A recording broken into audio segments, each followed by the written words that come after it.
Falaremos agora sobre o ciclo de políticas públicas. Ciclo de políticas públicas nada mais é do que as etapas para a construção de uma política pública. Essa etapa passa primeiramente pela agenda, ou seja, a construção da agenda, a listagem dos problemas que a sociedade enfrenta.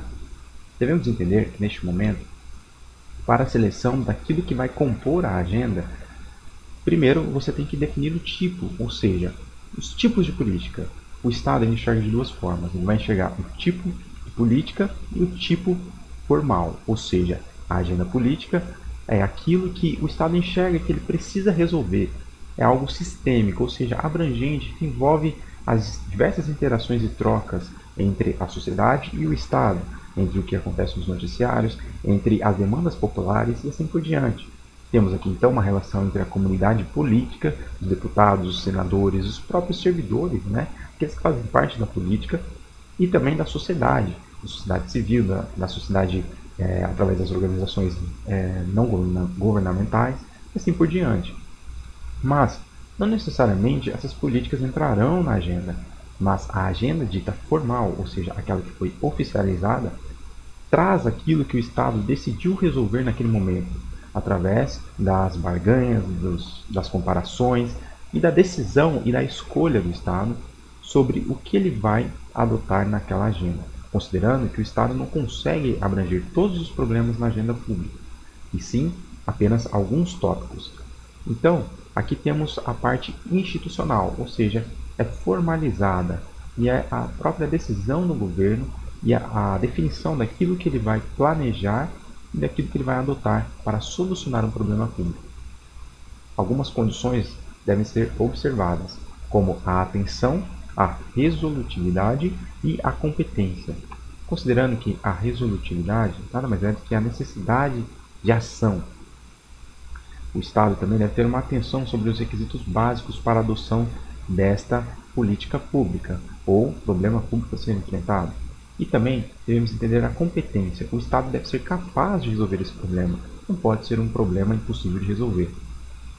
Devemos entender também a teoria dos múltiplos fluxos, ou seja, através dessa teoria nós temos a definição dos temas que serão prioritários e que entrarão na agenda política, ou na agenda formal, propriamente dita, Aqui, dependendo do contexto e da realidade social enfrentada, podemos ter uma janela de oportunidades. E essa janela de oportunidades é aquilo que faz com que um tema entre na agenda. Mas a janela acontece quando temos simultaneamente um fluxo de problemas, ou seja, diversos problemas que estão emergindo e também estão ganhando destaque na mídia ou destaque na realidade política. Temos também fluxo das soluções, ou seja, diversas soluções e alternativas para a solução desse problema foram criados ou estão sendo levantados. E além disso, um fluxo político, ou seja, uma situação que vai corroborar para que esses demais fluxos aconteçam. Com essa junção, nós temos a definição daqueles temas que são prioritários, e eles entrarão na agenda formal ou na agenda política. Bom, devemos entender também que temos uma segunda etapa do ciclo de políticas públicas, que é a chamada formulação. A formulação das políticas públicas é o processo onde nós temos a criação de soluções e definição de objetivos. Essa formulação acontece de acordo com algumas abordagens. A primeira abordagem é a abordagem institucional. É uma abordagem onde o foco está no Estado, mas o Estado nada mais é do que apenas um refletor daquilo que a sociedade emana para ele. Ele é organizado por padrões de comportamento que influenciam a sua formulação, ou seja, a formulação de soluções para a política pública.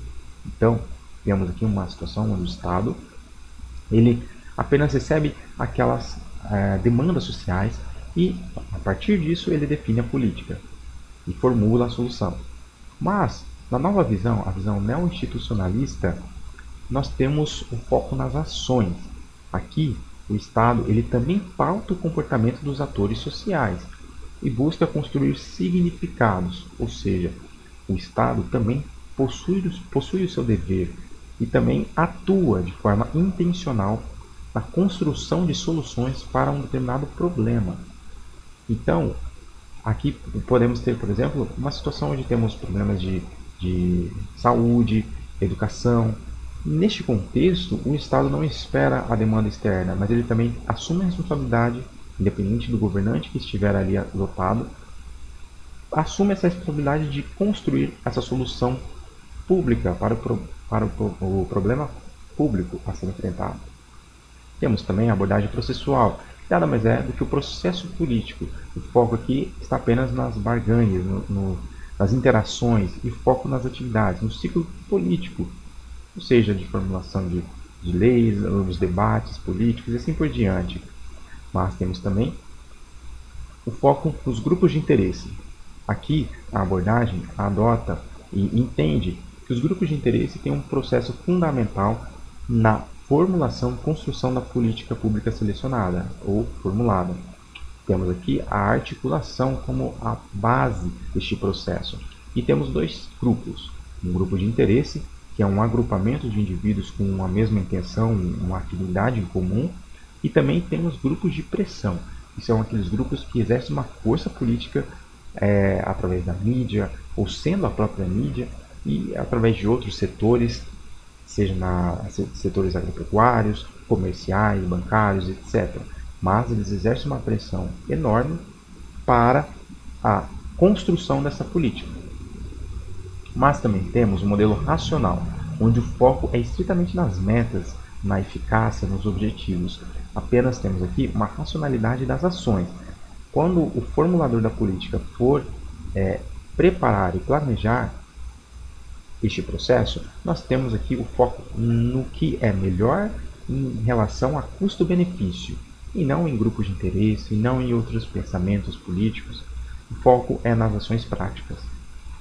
E por fim temos a abordagem sistêmica, onde temos as trocas, as interações entre o ambiente externo e político, ali onde está sendo construído e formulado a política pública, com o mundo exterior, ou seja, as pessoas que são impactadas direto ou indiretamente, os stakeholders, os interessados, a sociedade, eu e você e assim por diante.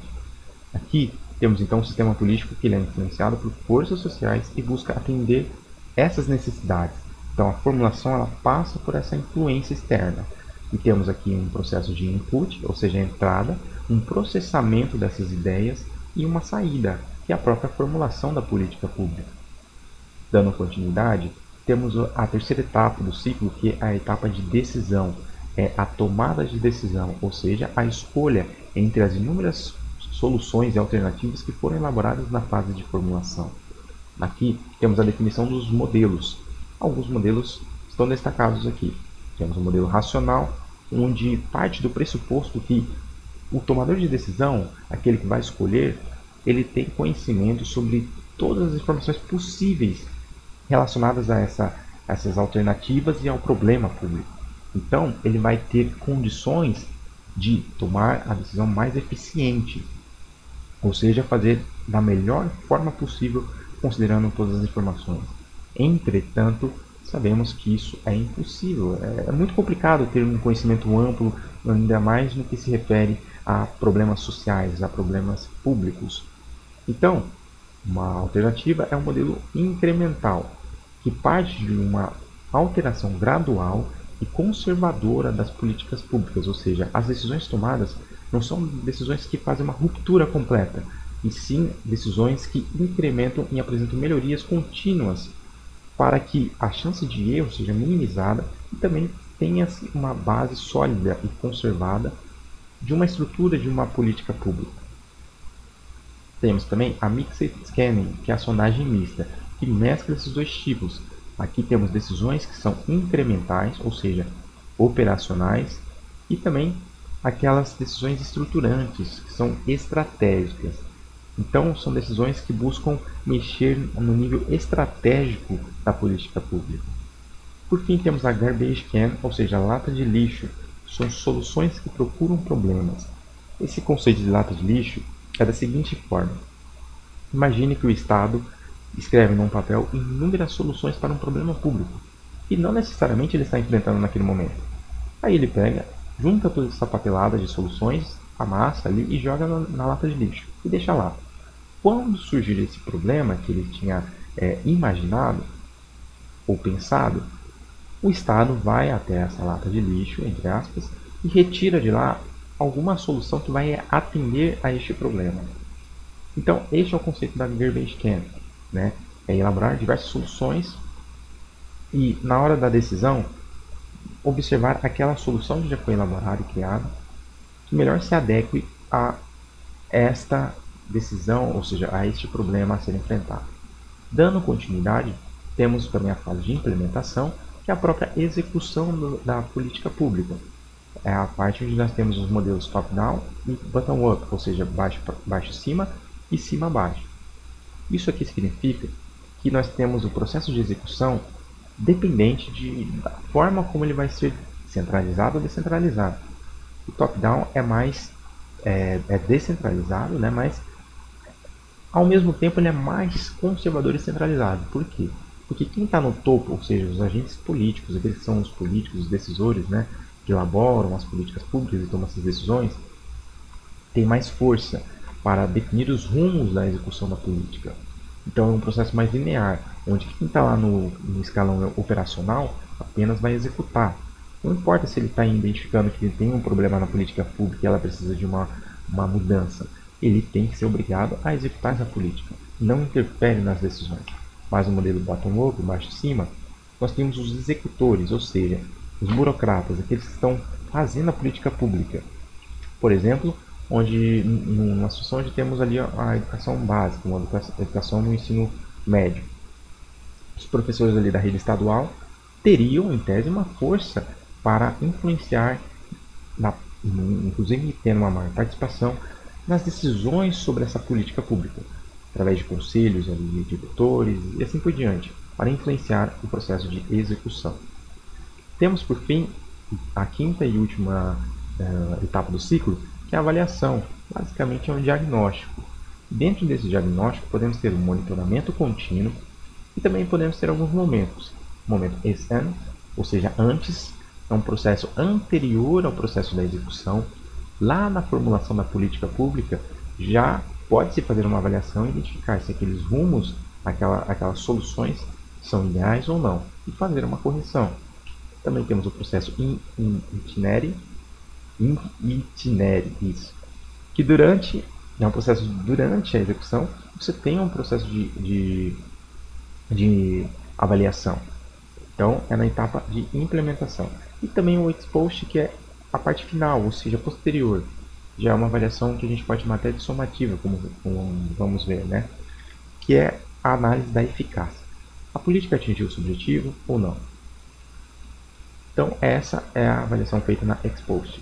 Temos também a função, uma função somativa de avaliação, que busca analisar basicamente os resultados, fazer comparações e melhorias, e a formativa, no qual o foco da avaliação está no processo. Como está sendo feita essa política? Existe uma melhor maneira de se fazer essa política pública ou não? Temos também os agentes. Agentes internos são aqueles que estão envolvidos na política.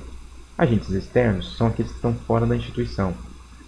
Agentes mistos, né, são aqueles casos onde temos algumas mesclas, pessoas que estão envolvidas, mas também que estão fora da instituição.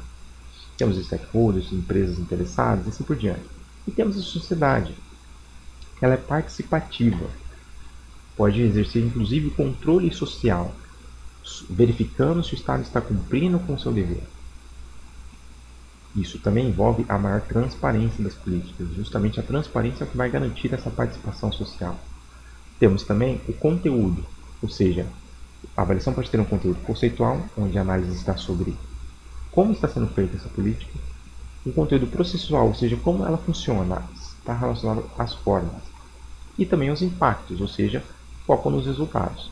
E por fim, temos os tipos de análises.